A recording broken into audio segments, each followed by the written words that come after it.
You're welcome to another interesting edition of the Economy and Politics Show, where we discuss key socioeconomic developments as they affect households. Today, our conversation will be reversing Nigeria's poverty trap, and my guest is Mr. Gospel Obele, the Chief Economist, Streetnomics Ltd. Nice to have you on the program for the first time, Mr. Gospel. Thank you for having me, Otto. Really great to be here today. Really nice to see you again. Thank you. To our viewers, before we begin the conversation, let us give you a wrap of some stories from last week. The Central Bank of Nigeria, at the end of its last Monetary Policy Committee meeting for the year 2022, announced a 100 basis points increase in the monetary policy rates from 15.5% to 16.5%.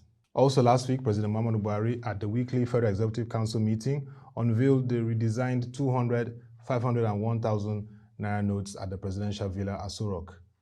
According to the Central Bank of Nigeria, the redesigning of the currency notes will help to boost the cashless economy, tackle terrorism financing, and curb inflation.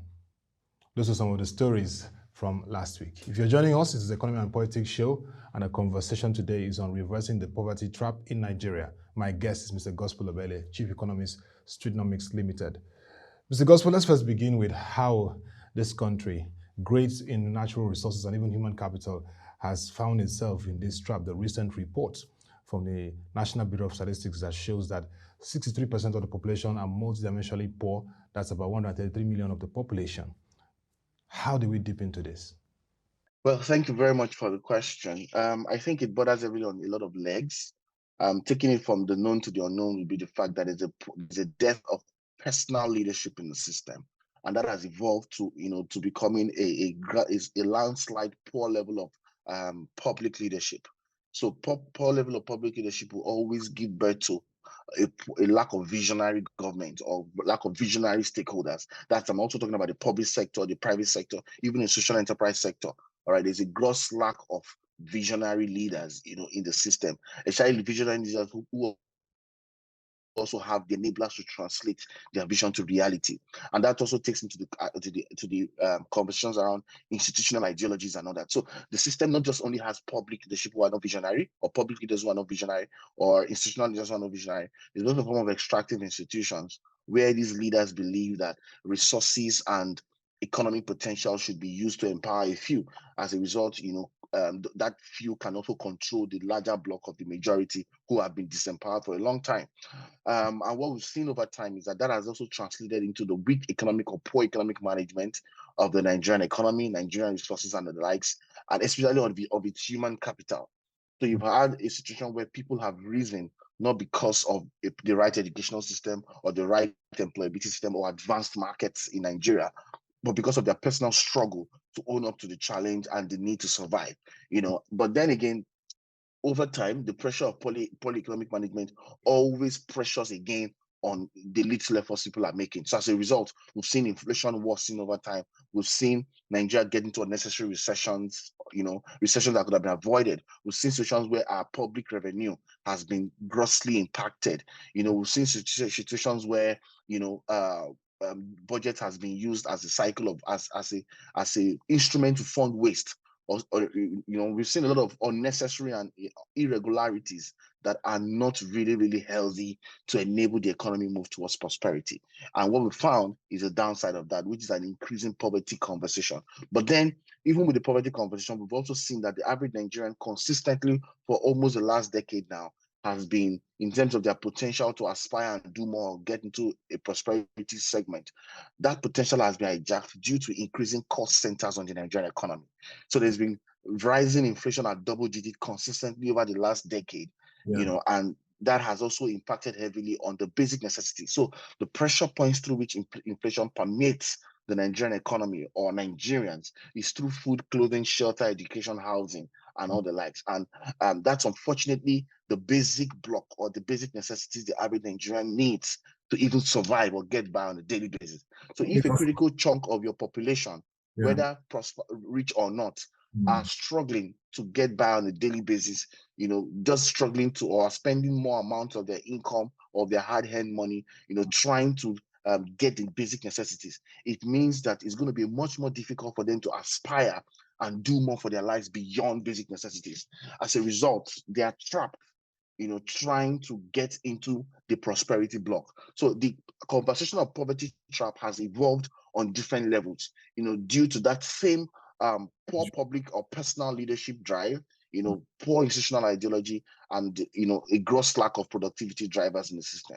Thank you very much. I mean, it's very clear: leadership, institutional ideology, and of course, the painful fact that Nigerians are on survival mode, not even thinking about aspirations, just survive first. Food, like you said, clothing, shelter, education, and basic other amenities.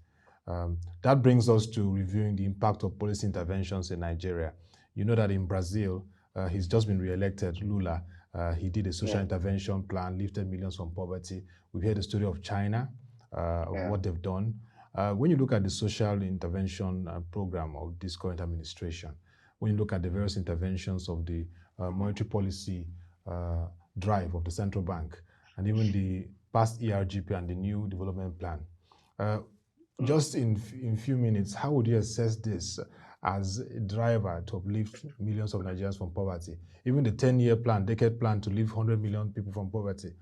Do you think that this is bringing that required nexus between fiscal and monetary, and that there are still gaps that need to be addressed? Yeah, I think that there are a lot of gaps that need to be addressed, because it's okay to write. Plans are good, I mean, plans are the only way through which the government would say that they have a pathway, to getting out of a particular challenge or to doing X, Y, Z and all that, and we've seen a lot of plans since, independence, but the Nigerian economy has been worse off despite these plans.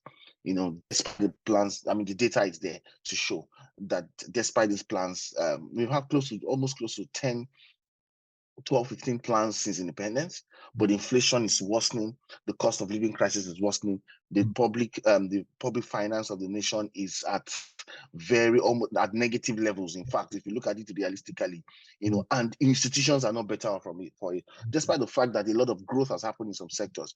Those growth has happened in spite of government or in spite of those plans, not basically aided, because of this plan. So we've seen that the major issue has been around, the plans are only as effective as those who designed it in the first place, and those who are willing to run with it. So without a visionary government or without visionary institutions, your plans are useless.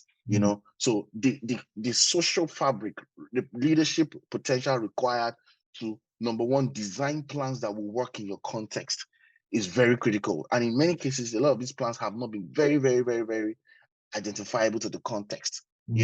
And when we say context, we are not saying a plan that works for Nigeria only.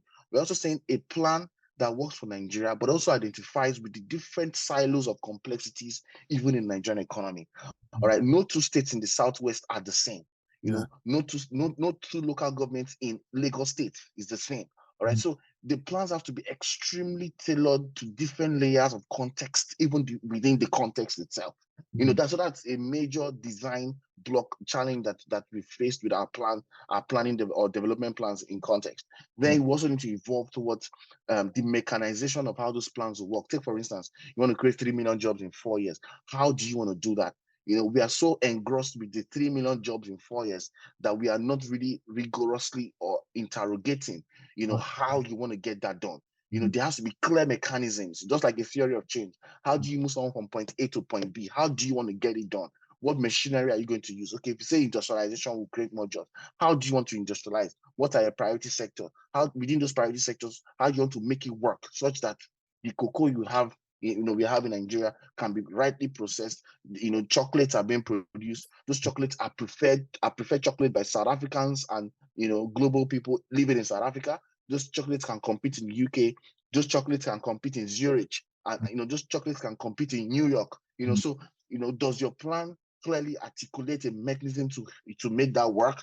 When we get to that point as a nation, it's easier to convince, or it's easier to believe, or it's easier to see, or it's easier to make possible 3 million jobs in 3 years or 4 years. So we are not trying to say that those things are not possible, but our plans have lacked proper design, a clear-cut, in-depth, rigorous or clear mechanism on how these plans will work, and also poor execution of those plans in terms of how they're executed. First off, how feedbacks has been collected, if at all those plans even have room for flexibility. Because in many cases right now in the world we live in, we're in the era of discovery-driven planning.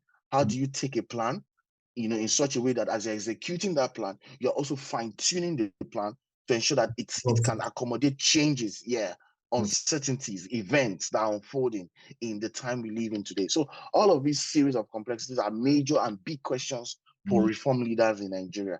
And I do not think that we are answering the questions enough, or maybe our answers have been provided in different silos, but we need to do more around harnessing and organizing going forward.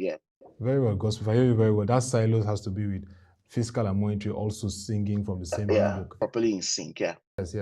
You also have a very broad global perspective, which I've followed over the years. Next year, we likely are going to have a global recession with what's happening in the US and UK. It's going to be a challenging time. And of course, this administration has less than 2-3 months to elapse in terms of functionality, because the elections are coming by February next year. What would you advise to be the key priority sectors for the next administration to focus on that can really reverse this poverty trap and achieve shared prosperity? I know you're also sometimes involved in the NESG. The NES Summit talked about priorities for shared prosperity. That's the way we're going to now. I mean, we have no business with poverty. We want to go to shared prosperity. So I think, first of all, we need to start asking, rather than asking what are the causes of poverty, we need to start asking, how do we unlock shared prosperity more? And in fact, how do we scale shared prosperity? So I think it first starts with leading structural reforms. There's a huge need for that.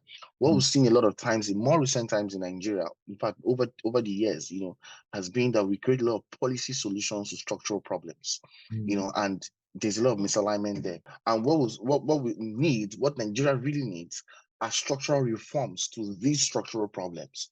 When we create, you need to change the structure, how it works to even start with.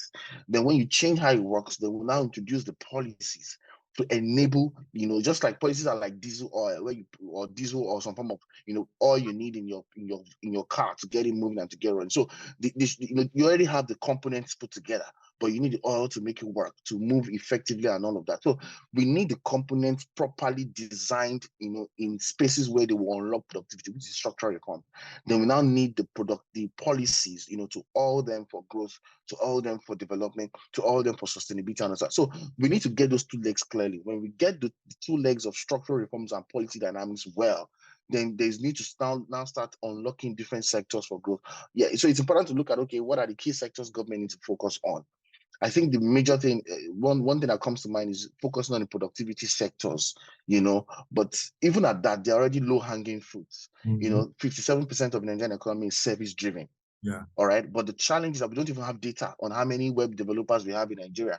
We don't have data of how many businesses are opening in the service sector daily. We don't have data on how many businesses are really thriving in services. So we need to organize the service market and even position the service market for more engagement, both home and abroad, and begin to find ways to formalize that pipeline enough to end foreign exchange. There are low-hanging fruits in the foreign diaspora market.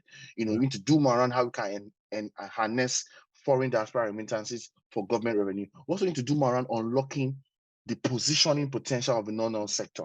I mean, if you look at the budget implementation report, you realize that the non-oil sector block, made almost 1.1 trillion naira more in revenue than the oil sector in first half of 2022. So it means that despite government concentration on the oil and gas sector, the non-oil sector contributes more to the economy. In fact, it even holds 93% of GDP activity. So the big question is, how do we now focus energy and effort in making what's already working work better? So so we need to first get the low-hanging fruits working, through more structural engagement, the access to market, access to finance, enabling SMEs and all that. Then we now need to start doing a lot of sector-focused reforms. In many cases, because of the way Nigeria is right now, many of these things may have to go hand in hand. It's no longer a conversation of scale of preference or what is priority. The economy is too damaged to a point where, in fixing it, there have to be a lot of intelligently moving parts, because all these moving parts at the end of the day, they are very interconnected. You do not also want to grow a non-oil sector where there is poor education and poor human capital or capacity in that space, or poor technology adoption and all that. So everything has to go together, because it's a mechanism that needs to work. And once we can get these dynamics right, in the space of 3 to 4 years, I mean, 4 years is enough time for anybody who is coming into power to make Nigeria work. It's a lot of time. Not to talk less of the 8 years that the 2 terms that the individual may likely want to have or may likely have at the end of the day. So Nigeria can get greatly transformed in the next 4 years or in the next decade. It depends to a very large extent on all of these things we discussed on the call. Gospel, you've raised the fundamental issue. That's why we have to interrogate the economic plans of all the presidential candidates. We want to see those who have the bold structural reforms plan to unlock growth in our economy.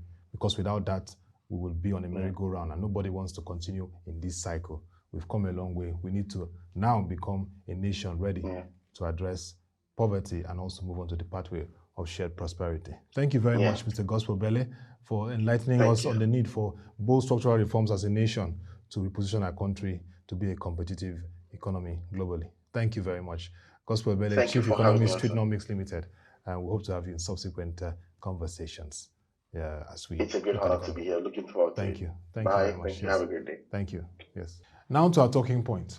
The recent unveiling of the redesigned 200, 500, and 1,000 naira notes has raised the debate of whether it was a redesigning or recoloring exercise. A takeaway from analysts and economists is that it will not improve the store value of the naira.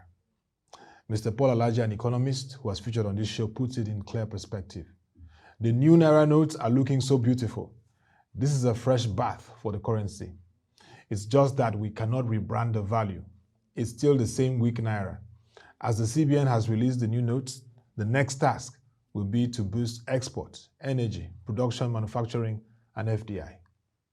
And that will be all for this edition of the Economy and Politics Show. You can follow our social media platforms to get updates on the developments in the socio-economic space and visit our website, www.proshow.co, to read our latest news stories, articles, reports, and watch our video. Till we come your way again, thank you for watching and have a lovely day.